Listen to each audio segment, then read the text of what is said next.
qualité pour les gens. Oui, c'est ça. Toujours la thermo, la carte chaud. Là, c'est bon pour la sauce.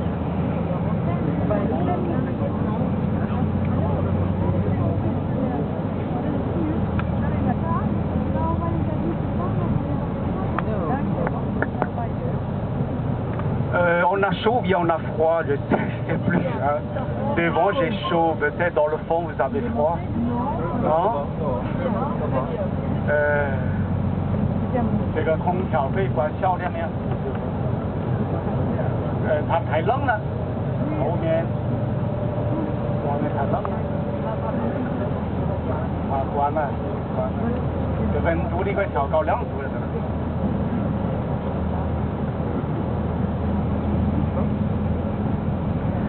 Alors, voilà, mesdames, messieurs, les 325 marches, hein, c'est pas difficile, hein, voyez, hein, tout le monde peut le faire. C'est moins dur que la Grande Muraille. Hein? C'est pas pareil. Voilà, c'est la beauté des collines, hein, avec Foubo, la colline Foubo. Demain, à Yangshuo, on verra beaucoup d'autres collines. Hein, c'est encore plus belle, plus étendue, surtout dans les campagnes avec les rizières au milieu. C'est magnifique. La région de Guilin, avec son climat humide, pluvieux, et aussi la terre dans le Guangxi, le nord de Vietnam et le Yunnan. C'est une sorte de terre argileuse, mais acide. C'est une sorte de terre acide. Hein. Et c'est pour ça qu'on met beaucoup de fumier quand on fait les plantations. Hein. La terre acide et le climat humide tendre, tempéré, pluvieux, ça nous permet aussi de planter les théiers. Hein? Je crois que certaines personnes ont visité Sri Lanka. Hein? Sri Lanka, les théiers sont importés de la Chine. Hein? Parce que le début du XVIe siècle, le thé est arrivé d'abord en Inde. À l'époque, Sri Lanka, ça appartenait à l'Inde. Hein? Les Indiens, ils ont acheté le thé de Chine. Et après, arrivé en Europe, premièrement, à Londres. À Londres. Hein? Et après, bon, petit à petit, dans les autres pays européens, hein, il y a du thé. Hein? Mais le thé, c'est vraiment un produit proprement dit de la Chine. La Chine du Sud. Le Nord, le climat, il est trop sec continental et c'est le plateau de l'Eus. La terre n'est pas assez argileuse. C'est pas bon pour les plantations du thé. Ça n'existe pas. Hein? C'est au sud de la Chine. Hein? Sur les montagnes, on trouve beaucoup de plantations du thé. Donc à Guilin, la terre argileuse, acide et le climat humide nous permet aussi de planter beaucoup de théiers sur les montagnes. Alors le thé, à l'origine, c'est une plante médicinale qui se sert à soigner des maladies. Il y a des fleurs? Oui, il y a des fleurs, mais quand la découverte du thé, les Chinois, ils ont raconté encore des légendes, hein, parce que c'est une histoire légendaire. Hein, et on dit qu'il y a un grand agriculteur, il s'appelle Shen Nong, S-H-E-N-G-N-O-N-G. C'est un agriculteur qui vient du ciel. Ils amènent les céréales en Chine et pour nourrir les Chinois.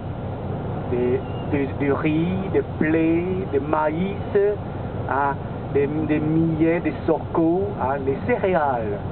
Mais quand les gens, ils mangent à leur faim, mais ils sont tombés souvent malades. Mais l'agriculteur, il ne sait pas comment soigner les malades. Donc il a décidé de partir chercher les plantes. D'abord, il va goûter, il va manger pour savoir ça c'est amer, ça c'est tendre, sucré, ça c'est bon, ça c'est pas bon. Et après, il a écrit dans un grand livre, s'appelle La dégustation de Shennon sur des centaines de plantes. Un jour, il est parti dans les montagnes. Après avoir dégusté une soixantaine de plantes, lui, il est très malade. Il est mal au ventre. Il perd petit à petit ses consciences. Parce que dans les plantes qu'il a mangées, il y a des plantes avec des poisons. Hein?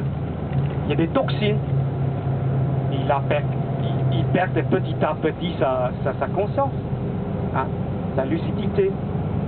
Et il s'assoit sous un arbre pour attendre son mort.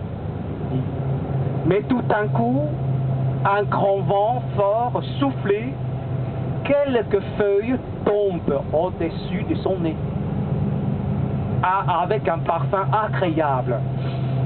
Il inspire fort. Oh, ça sent bon. Et quand il respire, inspire le parfum, et ses douleurs dans l'estomac se diminuent. Ah, il pense que c'est peut-être ces plants-là, c'est très bon pour les toxines. Alors il prend le feu, il a mangé les feuilles. Et que, si c'est bien que, c'est peut-être c'est une plante très bonne pour les maladies. Il a amené les plants, les feuilles, à la maison, il a infusé dans l'eau chaude, met dans l'eau chaude, et donné les jus à boire les gens dans le village. Les gens ne connaissent pas ces plantes. Et justement, d'après la dialecte, les jus de ce plant, on l'appelle lim-té. Lim-té, D-A-Y. C'est un dialecte dans le sud de la Chine. Et après, les Chinois du Nord, ils ne connaissent pas non plus, ils l'appellent cha. Cha. Cha. Hein? C-H-A, cha. Ça, c'est les deux prononciations en dialecte en Chine. Et dans beaucoup de langues en Europe, certains prononçaient aussi T. Certains prononçaient cha. Hein? Ce sont tous venus de ces deux dialectes en Chine. Hein? Dans le français, c'est T-H-E, c'est T. Hein? En anglais, c'est T. T. Mais c'est aussi similaire que le dialecte en Chine. T, hein? T. Alors, donc, quand la Chine a découvert le thé, c'est resté aussi une des 7 choses indispensables pour la vie des Chinois. Comme une femme à la maison, il faut qu'on prépare au moins 7 choses pour la famille. Avec le riz, le charbon de bois, le sel, l'huile, le vinaigre, la sauce de soja et le thé. Si la femme elle prépare ça, la famille va être cassée. Donc le thé, comme on a découvert, on a planté déjà depuis très longtemps en Chine. Et aussi la technique de plantation et aussi de fabrication et de service. Alors on fait une semence comme les autres plantes, arbustes. Et on doit faire aussi la transplantation. Quand il y a les arbustes, ils sont assez grands, 30 cm. Et on transplante sur les montagnes. Une fois transplanté dans les montagnes, on attend encore 5 ans. À partir de 5e année, on peut les cueillir pour 50 ans.